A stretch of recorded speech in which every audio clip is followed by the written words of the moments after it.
en aquella noche oscura que marcó uno de los momentos más críticos de la historia antigua, cuando Roma, la ciudad eterna, brillaba aún como el corazón palpitante del mundo civilizado. Nadie podía imaginar que estaba a un solo aliento.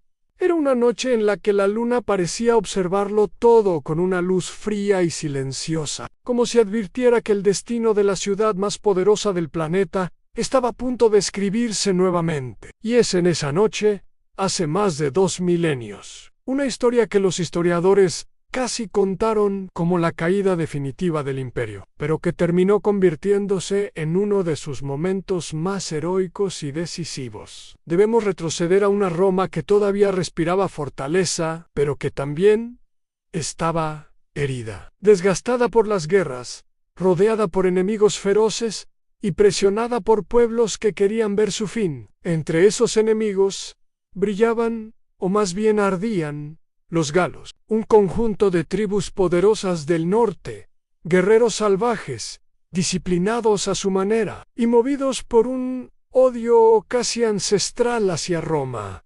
Estos pueblos habían sido humillados, habían perdido territorios, y aunque Roma los consideraba bárbaros, sino como quien se prepara para destruir una ciudad que había dominado el mundo por demasiado tiempo, Roma estaba desprevenida. Los soldados hacían guardia sin sospechar que su rutina iba a romperse de forma irreversible. No había un clima de guerra dentro de las murallas, no había tensión, no había un anuncio del desastre. Y cuando la amenaza llegó como llegan los terremotos sin avisar, sin piedad.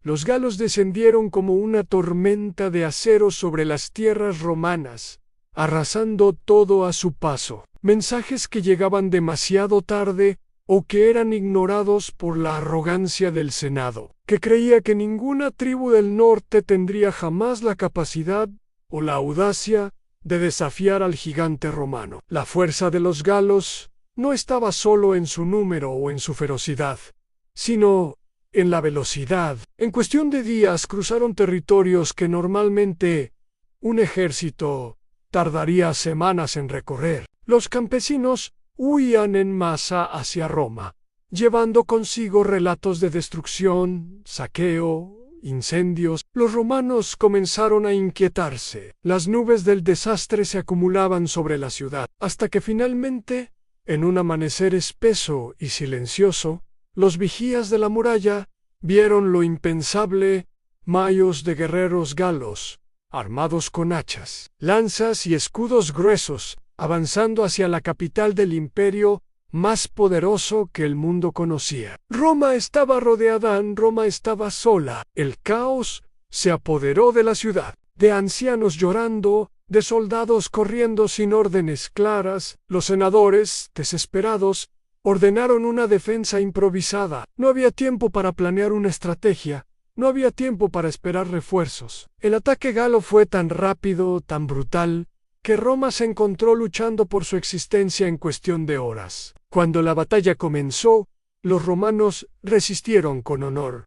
La muralla fue escalada, las puertas fueron incendiadas, y los soldados romanos, aunque valientes, se vieron superados en número y en sorpresa. Las calles se convirtieron en campos de batalla. La sangre corría entre las piedras antiguas que habían sido testigo de desfiles triunfales, no de derrotas vergonzosas.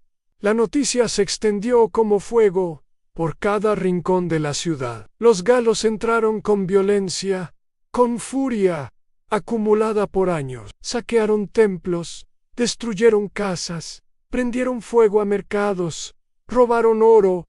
Era como si quisieran borrar todo lo que Roma representaba. Pero aunque la ciudad estaba perdida, el corazón del poder romano aún respiraba en un lugar, la colina capitalina. Allí se refugiaron los senadores, algunos soldados y los sacerdotes encargados de proteger los símbolos sagrados de Roma, los objetos que representaban no solo la ciudad sino su alma. Y fue allí, en lo más alto del Capitolio, donde Roma decidió que aún no había llegado su última noche.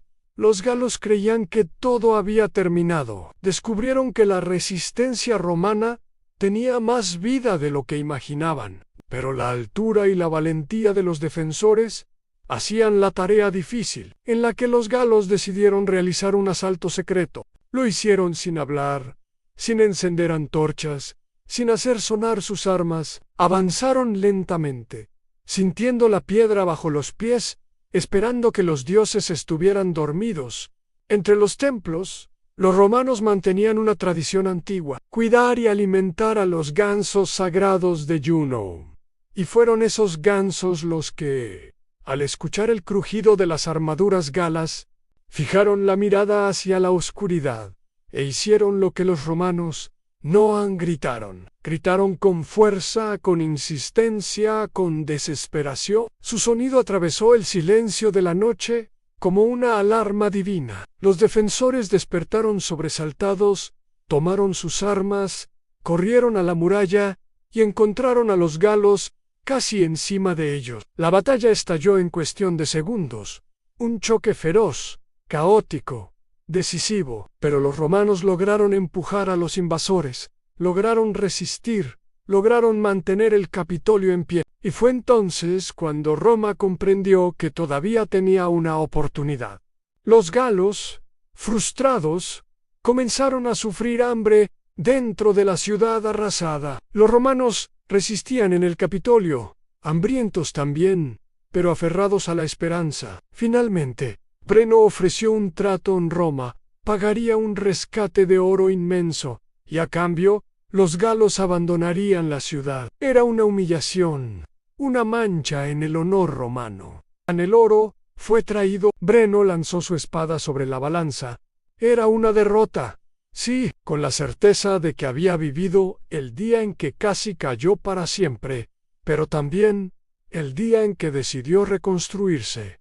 A partir de ahí reorganizaron su ejército, reforzaron sus leyes, y se juraron a sí mismos que nunca más permitirían que un enemigo pusiera un pie armado dentro de la ciudad eterna. Con el tiempo, conquistaron a los galos, derrotaron a sus enemigos, expandieron su territorio y escribieron siglos de historia gloriosa. Pero nada de eso habría pasado si aquella noche silenciosa, nada de eso habría ocurrido si los romanos hubieran aceptado la derrota final en el Capitolio. Nada de eso habría ocurrido si Roma no hubiera resistido cuando todo parecía perdido. Se convirtió en la noche en que Roma recordó quién era. La grandeza se demuestra cuando el mundo entero cree que has caído. Y por eso, cuando hablamos del día en que la antigua Roma casi cayó de la noche a la mañana, no hablamos de una simple anécdota militar. Hablamos de una lección eterna que incluso en la oscuridad más profunda, incluso cuando todo parece perdido, incluso cuando los enemigos rodean tus murallas, siempre existe una posibilidad de resistir, siempre existe una chispa de esperanza, y esa chispa, si la defiendes con valentía, puede convertirse en un fuego capaz de iluminar siglos.